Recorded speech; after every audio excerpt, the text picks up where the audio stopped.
Hello and welcome to our magical garden. In this video I want to explore some basic garden design ideas that can really take your garden to the next level. Pathways are the bones of the garden. They define its shape and structure. This pathway was the first thing that we ever did in this garden. We started with just a rectangle of grass. This pathway defines the shape of this perennial bed as it curves, and also it curves away and you can't see where it's going, which helps to draw the visitor into the garden. And believe it or not, but when we first put in this path, our neighbour asked us, well, why do you want a path? You already have a sidewalk. Thus really missing the point of what a garden pathway is. So when designing a garden, you should think about flow or access to the different spaces. In this case, we have our fountain garden, and the main access is through the trellis here. However, we also have a kind of hidden access here, which also leads to the fountain garden. So without that additional access, the garden wouldn't flow as nicely. In other words, you could be walking down the path and want to go into the fountain garden and have to walk all the way down the path and then around. This allows you another access and also gives the garden a good sense of flow. Flow also adds excitement to the garden. So in this case, we have one path that branches off into two directions, giving the visitor a choice on which way to go to reach the patio. They can go this way across the bridge into the patio, or they can follow the path around the pond and arrive at the same destination, the patio. So there, the flow gives the garden interest.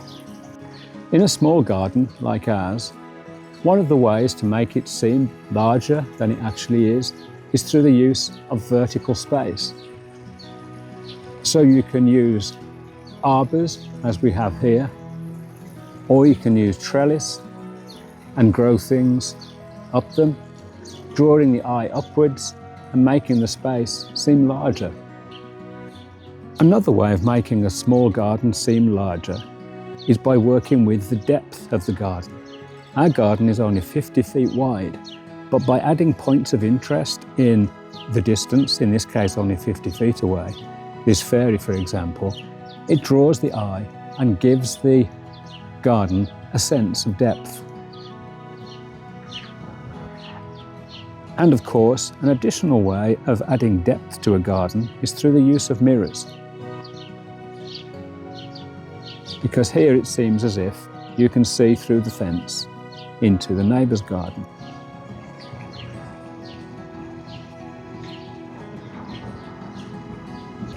As we planned our garden, we began to think in terms of different garden rooms or different spaces. So here we have our patio, and here we have our fountain garden room, our fairy garden space, our lawn, or one of them, and then our main perennial bed with its space defined by the configuration of these Hicks yews. Providing different places to sit really help to define the different areas or rooms of your garden.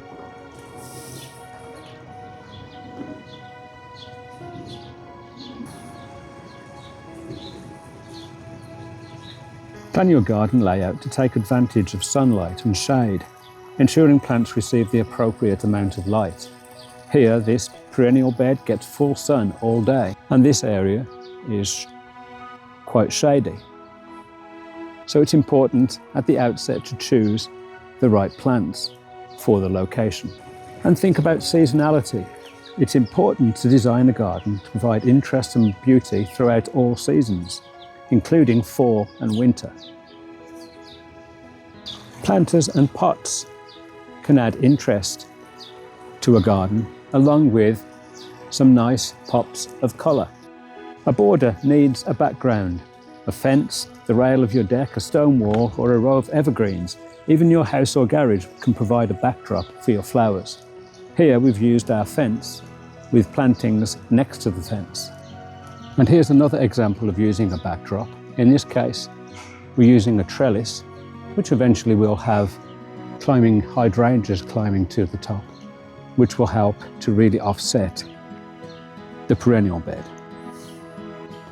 So overall, when designing a garden, you should be asking yourself the question, what do I want my garden to be?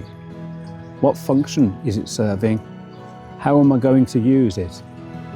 Though the answers to those questions will shape the kind of garden that you finish up with.